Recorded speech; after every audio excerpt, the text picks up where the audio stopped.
Hi friends, ఈరోజు మన వీడియోలో ఇది వచ్చేసి డైకన్ ఎయిర్ కండిషనర్ అండి. మనకి ఇండోర్ ఆన్ చేసినప్పుడు మనకి అవుట్డోర్ ఆన్ అయ్యేటప్పుడు ఆటోమేటిక్గా ఎంసీబీ అనేది ట్రిప్ అయిపోతుంది. అసలు ప్రాబ్లం ఏందనేది అయితే చెక్ చేసుకుందాం.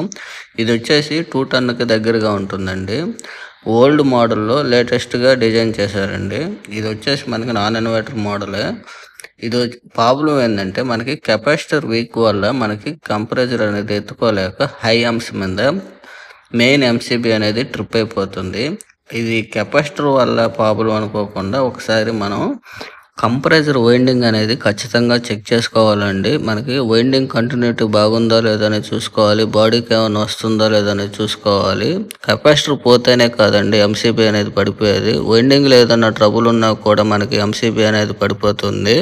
ఒక్కొక్కసారి ఏం జరుగుతుందంటే మనకి కెపాసిటర్ బాగున్నా వైండింగ్ బాగున్నా పిస్టన్స్ అనేటివి ఒక్కొక్కసారి పట్టేసినప్పుడు, అంటే లోపల వీల్స్ కంప్రెసర్ ఏదైనా పట్టేస్తున్నా కూడా మనకి హై అంప్స్ తీసుకొని ట్రిప్ అవుతూ ఉంటాయి. అవి చాలా తక్కువగా ఉంటాయి.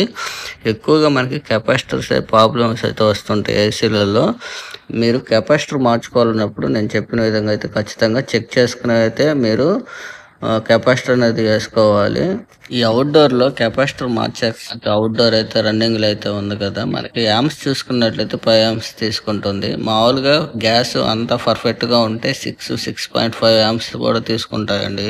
అవుట్డోర్ 2 టన్స్ కాబట్టి కొన్ని అయితే మనకి దాని యొక్క లోడ్ని బట్టి 7 యాంప్స్ కూడా తీసుకుంటూ ఉంటాయి.